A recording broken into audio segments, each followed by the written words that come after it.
Assalamualaikum warahmatullahi wabarakatuh. A'udzubillahi minasyaitonir rajim. Bismillahirrahmanirrahim. Alhamdulillahirabbil alamin. Arrahmanir rahim. Maliki yaumiddin. Iyyaka na'budu wa iyyaka nasta'in.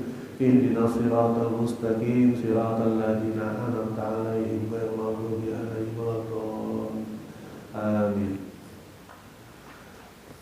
Menurut ulama bahwa Sayyidatina Khadijatul Kubra adalah termasuk revolusioner, pembaharu. Revolusioner itu pembaharu, yang mana di zaman ketika itu tidak ada seorang wanita yang bisa bersaing di dalam hal perdagangan dengan kaum laki-laki terkecuali Sayyidatina Khadijatul Kubra. Kalau di Indonesia namanya emansipasi ya. Emansipasi Laden Ajem Kartini. Nah, kalau ini sudah dilakukan oleh Sayyidah Khadijah radhiyallahu anha. Ketika itu bahkan perdagangan beliau mengalahkan daripada perdagangan yang dilakukan oleh kaum laki-laki. Nah, karena luar biasanya sendiri bergelar Zakiyah, perempuan yang cerdas dan punya insting yang tajam, firasat yang kuat. Jadi dalam setiap melakukan sesuatu perbuatan, pekerjaan itu dengan berpikir apa baik buruknya tanpa berpikir pendek. Pikiran beliau ini ke depannya bagaimana, ini bagaimana.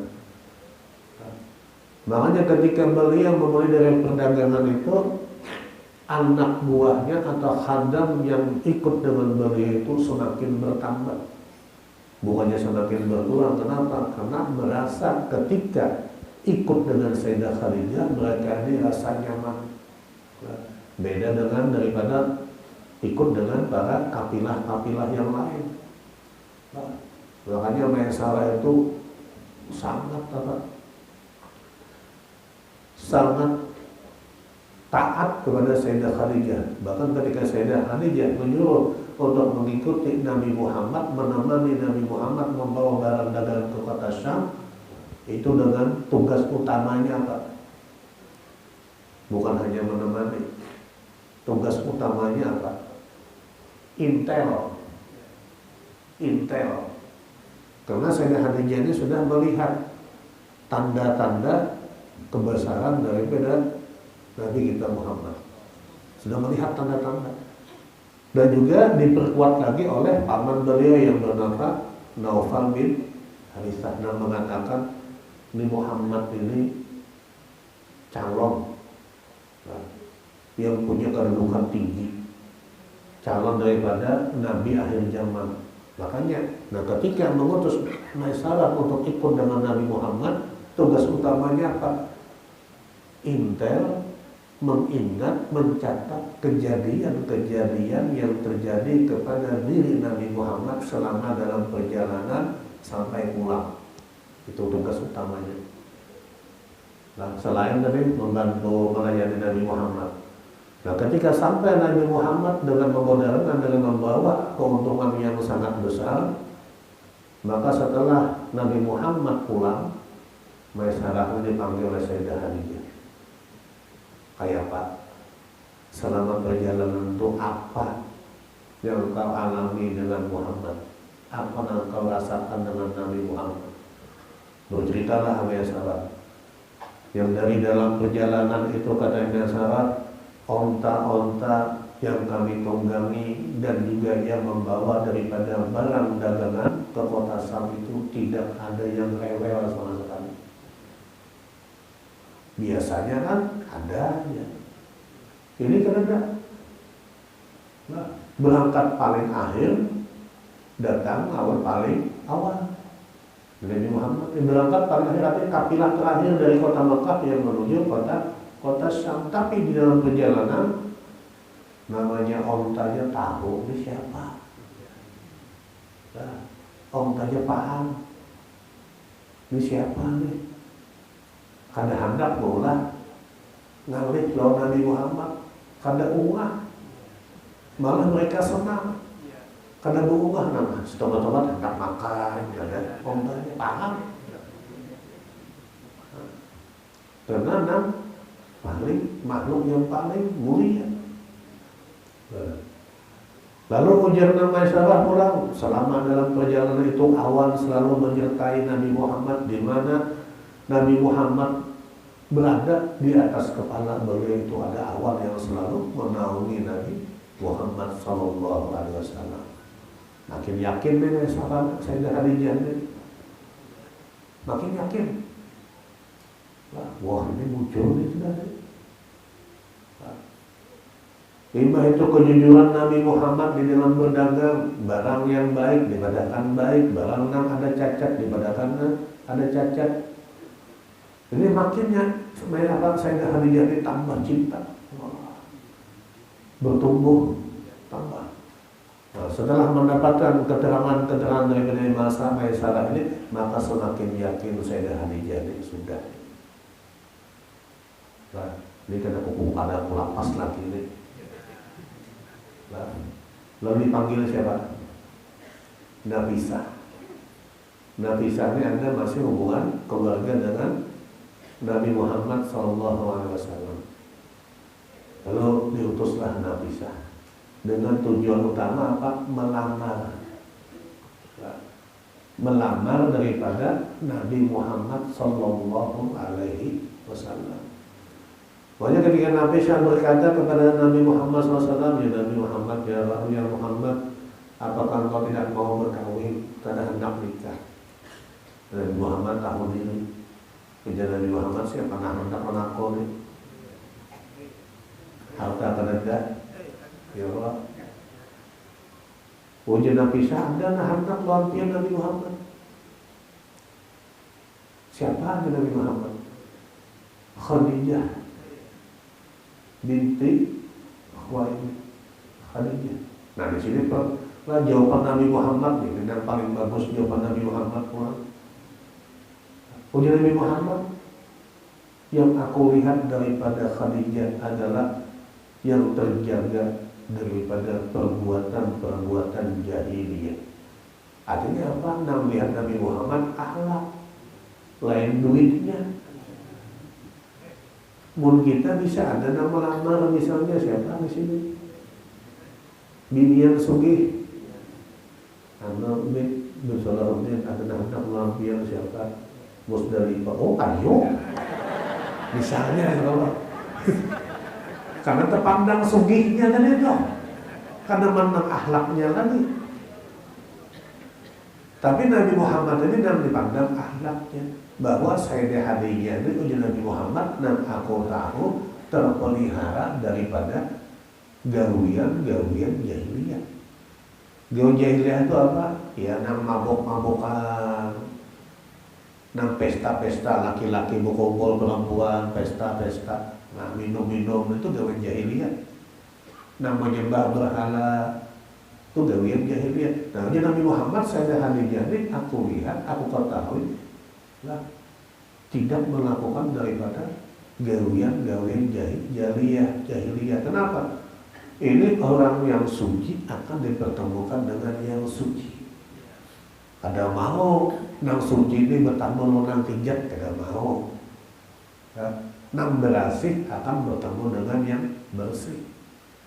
Makanya bila ada orang berpadah mengaku mimpi Nabi Muhammad, mun gawiannya masih nang 200. Kan berapa? Guplah tambah 200 misalnya, masih menjuding pada mimpi Nabi Muhammad, tidak mungkin. Mata masih melihat maksiat kepada mimpi Nabi Muhammad, tidak mungkin. Karena orang hendak bertemu dengan Nabi Muhammad itu apa? Itu dulu dipanya, dia maksiat ini bujur maksiat, tetapi setelahnya tobat. Setelah tobat karena dosanya sudah dihapus oleh Allah, baru bisa bertemu dengan Nabi karena ini bersih, lalu bertemu dengan dosa. Namun gawian masih mau tangakan riba kepada mimpi Nabi Muhammad, dah kada mungkin. obat dulu, ampih dulu menggawi itu. Hanya bisa bertemu dengan Nabi Muhammad. Nah, ini karena tadi Allah menghendaki yang suci bertemu dengan yang suci, maka dua-duanya baik. Nah, makanya orang pada kawal menghujah Sayyidah Khadijah ini dengan keburukan-keburukan tidak memang terjaga tadi itu. Seandainya tidak dijaga oleh Allah Subhanahu wa taala, orang pasti mengatakan, oh kenapa Nabi Muhammad mengambil bini dari hasil zina? Oh kenapa mengambil bini yang daripada pernah melakukan perbuatan jahiliyah.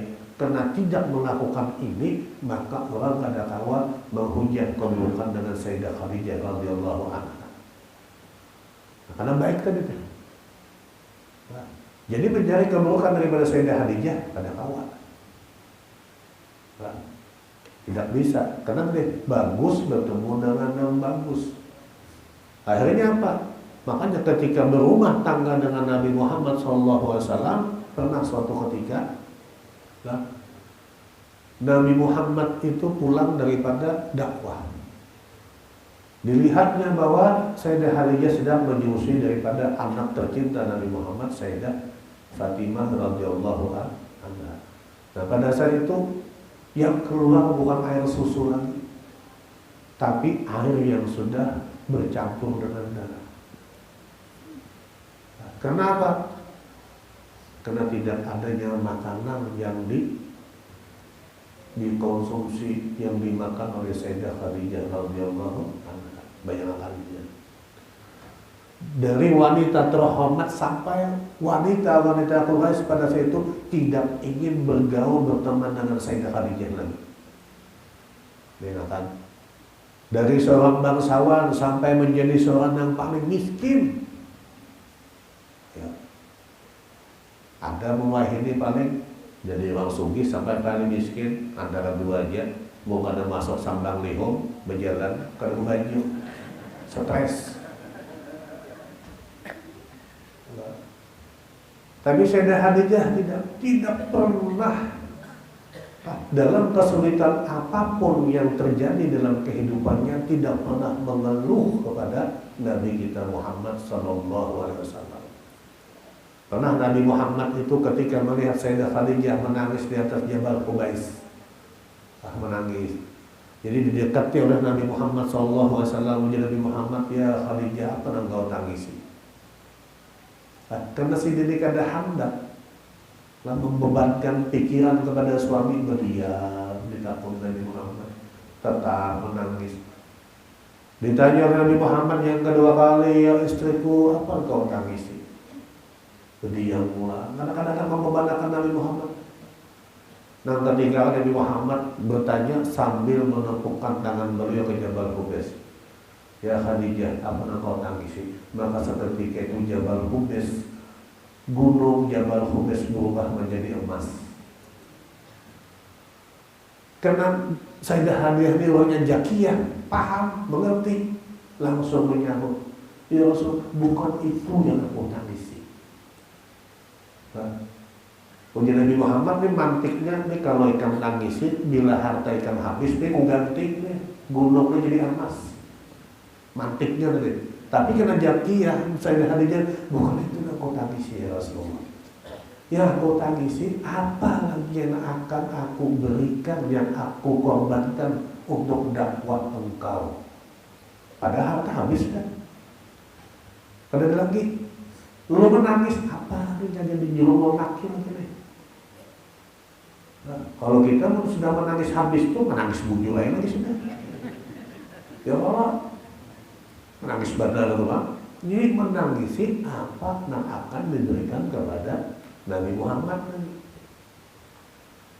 Lalu beliau berwasiat, ya Rasulullah, seandainya nanti engkau dalam dakwah menyeberang samudra, menyeberang lautan, dan engkau tidak ada suatu alatnya untuk berlayar, dan aku sudah meninggal, ujar beliau, galilah kuburanku, ambil tulang-tulangku untuk engkau jadikan alat sebagai untuk menyeberangi samudra tersebut. Ayo ya, indahnya rumah tangga nanti. Amun bini pian telah berpasangnya pian lawan laki, Karena bilanya aku meninggal, yang lah ambil hak ginjal aku dijual. Bisa kan jual bujuan.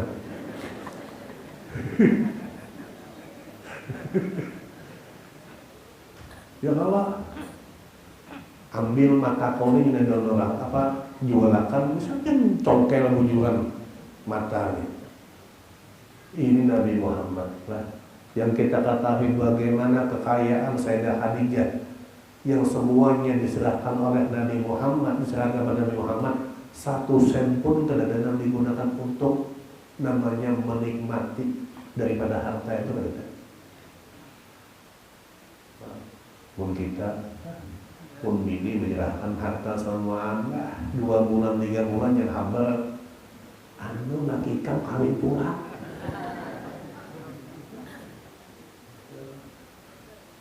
Salah juga. Ini jangan coba-coba biar ngomong siap lah. Kalau yang mencoba laki, ya serahkan semua surat tanah, surat ini. Hati-hati ya. 3 bulan, 4 bulan ya bisa ada habal sudah. Dari Muhammad.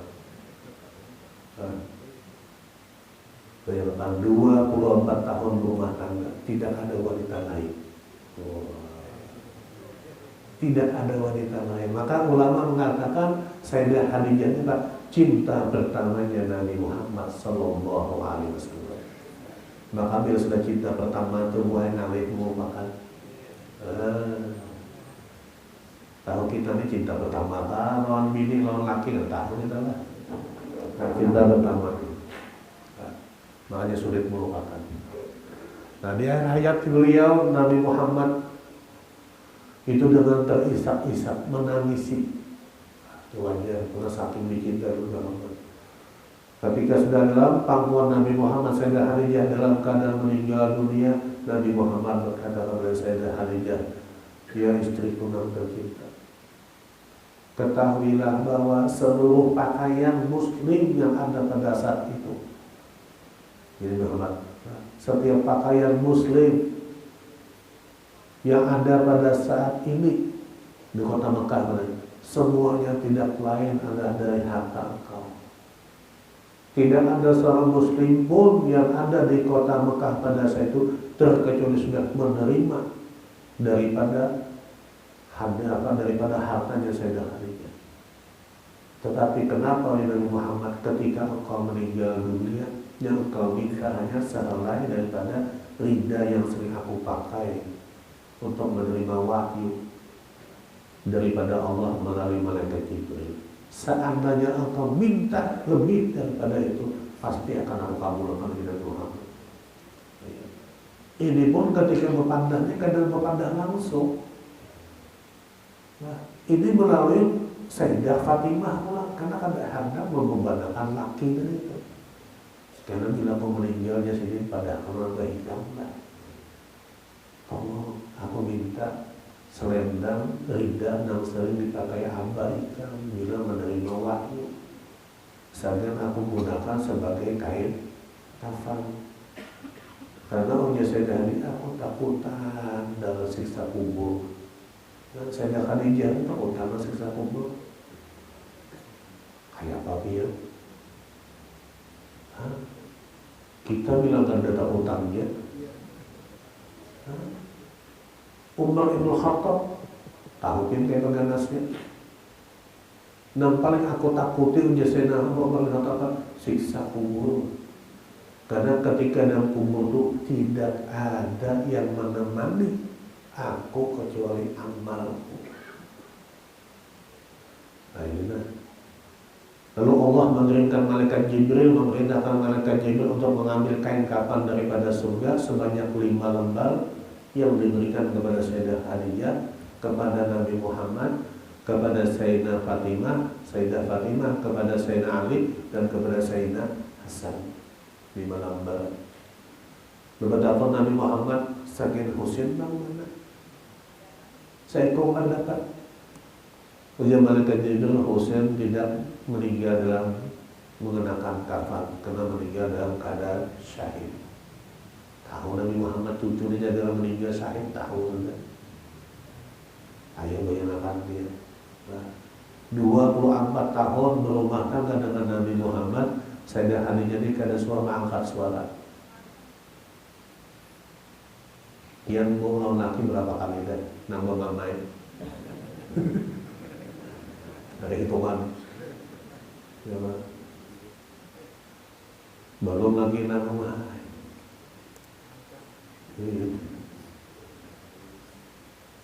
Ya Allah.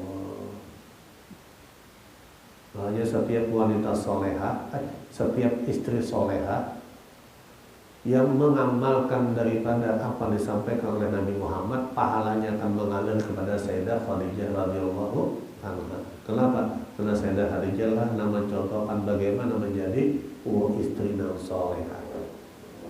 Ayo gitu. Makanya bila orang sampai ke Mekah kada kailang lawan sidin rugi. Karena amal Nabi Muhammad seperti itu. Setiap masuk kota Mekah setelah tawaf qudum, Nabi Muhammad ziarah ke makam Sayyidah Khadijah. Setelah melaksanakan tawaf wada meninggalkan kota Mekah, Nabi Muhammad ziarah ke makam Sayyidah Khadijah. Sampai ke sana, kan ada sunnahnya juga. Pada perintahnya juga kita yang menziarahi kuburan Sayyidah Khadijah. Ini bukan perintah Nabi. Nabi Muhammad melakukannya, mengamalkan. Nah, bila sudah diamalkan itu sudah diperintah. Tiga kita mengikuti. Banyak termasuk suatu yang mengecewakan, termasuk orang yang mengecewakan, umat yang mengecewakan bila masuk ke kota Makkah tapi kada ziarah ke makam Sayyidah Khadijah radhiyallahu anha. Rugi dia. Mana tadi waktu umrah karena begini atau kada mau masuk ayo kita bakalan kita parat nang di atas jalan atau kita di situ di dulu biar sama-sama amun nang di muka makam tuh kejauhan karena melihat jadi berjalan. Nah sebelum Jabariyah itu lihat coba kamu ini ada jalan nang tinggi loh. Nah hendak ke Malak. Nah, Malak ada situ. Nah jadi di atas jembatan situ kita berdoa sambil memandang juga kuburannya. Nah itu juru namanya. Di samping-sampingnya itu ada anak Nabi Muhammad, Sayyidina Qasim dan Sayyidina Abdullah. Itu ada namanya umatnya daripada Sayyidina Umar bin Khattab. Nah, mau jelaskan ini. Makanya orang dasar rindu lah selama jauh membaca manakib aja sampai di muka situ udah sama nangis ya memohon beginian. Rasanya orang apa? Antara percaya lawan kata ini menunjukkan seorang ini berada berhadapan dengan makam Sayyidah Khadijah. Ya Allah, ulun pernah ketika ziarah ke makam Sayyidah Khadijah itu mencium sesuatu bau yang sangat wangi. Ketika masuk, waktu kita baca tahlil, baca apa itu wangi keluar daripada apa kena hembusan angin itu wanginya luar biasa. Nah, jadi beberapa tempat yang pernah orang mencium bau wangi daripada kuburan itu, yang pertama kali kuburan daripada Sayyidah Uwais Al-Qarni di Jambi.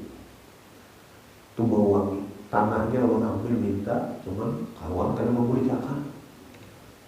Nah, ada kawan sama ini kenapa membeli kakak? Ada orang yang minta kan? Pada hilang-hilang aja. Nah kedua, tanah daripada makamnya Al-Habib Ahmad bin Zain Al-Habsyi di Rautah. Itu minta juga tanahnya diambil awan juga. Nah yang ketiga, itu mencium bawang itu tanahnya. Nah, wangi luar biasa. Sayyidah Khadijah. Kalau Sayyidah Khadijah itu pasti sudah. Kenapa? Sayyidun Nisa fil jannah, pemimpin wanita di dalam surga sidin masuk. Jadi wajar kuburan beliau itu bau wangi. Kenapa? Perjuangan beliau untuk Nabi Muhammad kayak itu. Bukan ada wangi, wah pasti wangi. Nah, pas mencium ya, wah ini kayak gitu bau wangi daripada kuburannya Sayyidah Khadijah luar biasa ya. Nah Nah, dulu orang ketika hendak melakukan sesuatu apapun, ada hajat apapun, datang penduduk kota Mekah itu datang ke kubah beliau, tawasul kepada beliau, dikabulkan oleh Allah.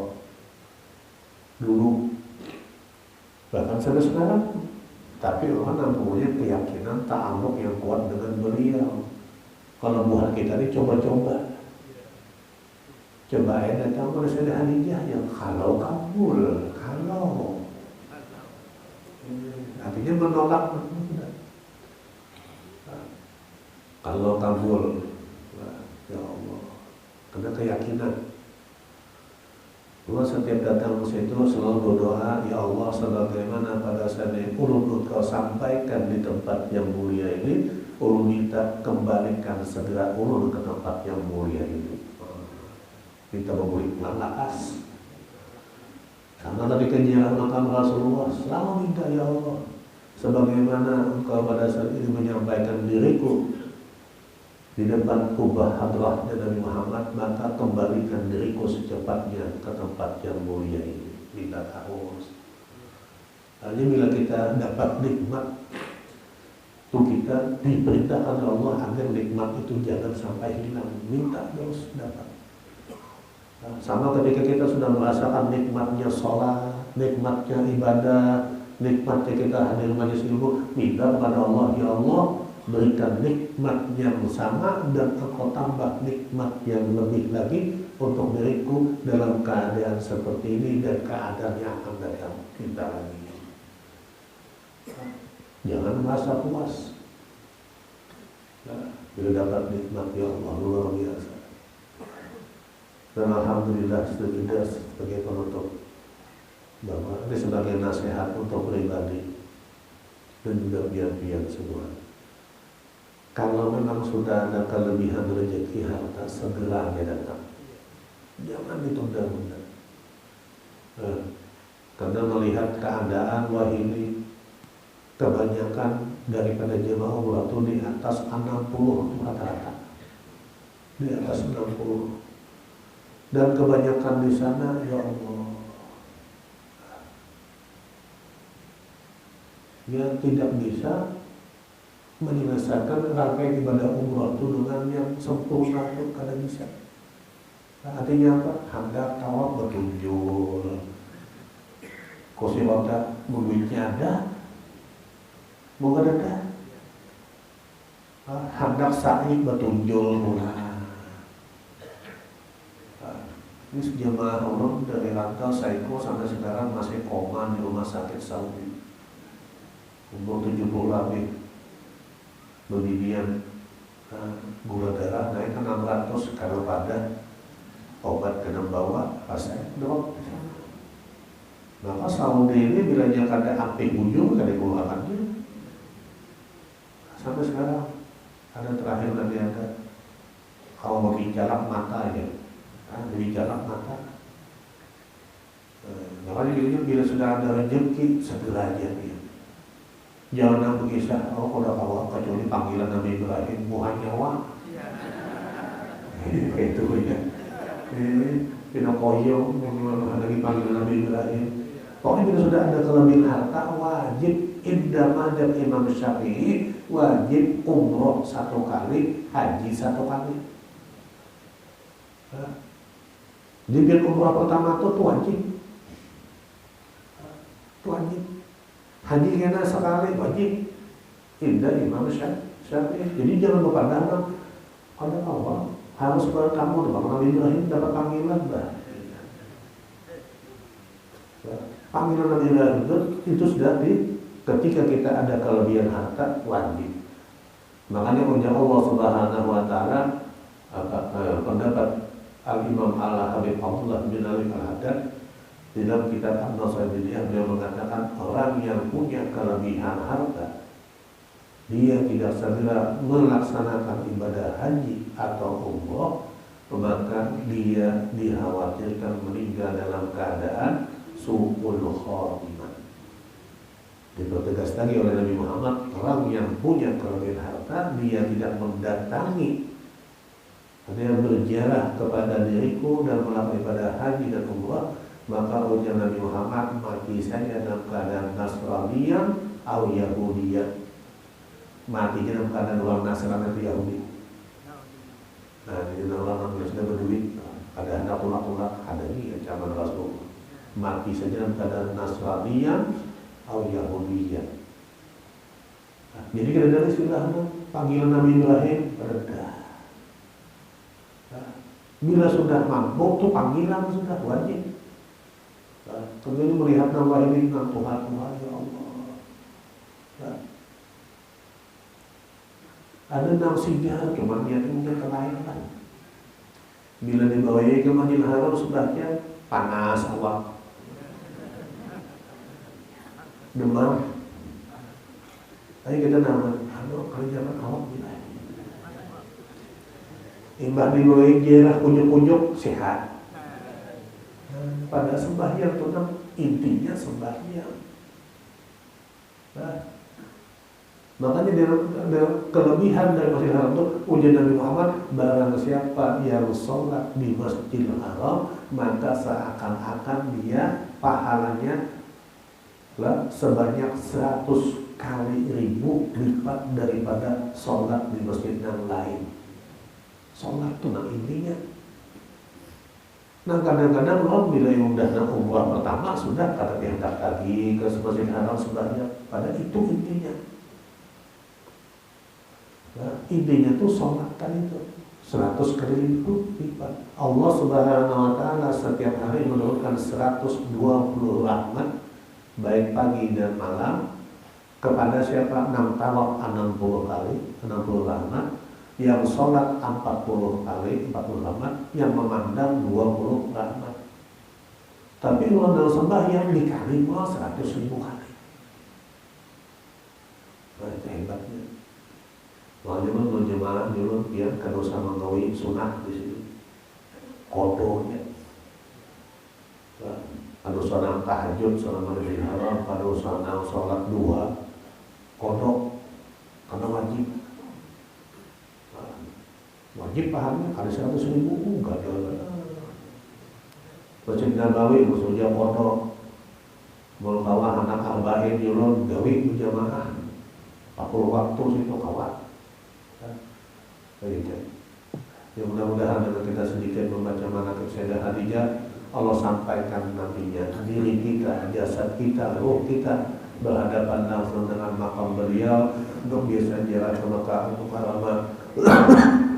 melaksanakan ibadah haji, melaksanakan ibadah umrah dan ziarah ke makam Nabi kita Muhammad SAW. Dan alhamdulillah ulun ada mengirim video sudah menyampaikan salam kepada jemaah semua ketika berada di kota Mekah dan kota Madinah. Ada mengirim video lewat Agus untuk sampaikan salam daripada seluruh jemaah Majlis Salikin ke makam Nabi Muhammad, dan mudah-mudahan semuanya ini disampaikan oleh Allah Subhanahu wa Ta'ala, ruh dan jasadnya yang langsung akan menyampaikan salam kepada Nabi kita Muhammad SAW. Kita halal kita lewat batin hadanakum wa yakum ajmain wa billahi taufiq wal hidayah. Assalamualaikum warahmatullahi taala wabarakatuh.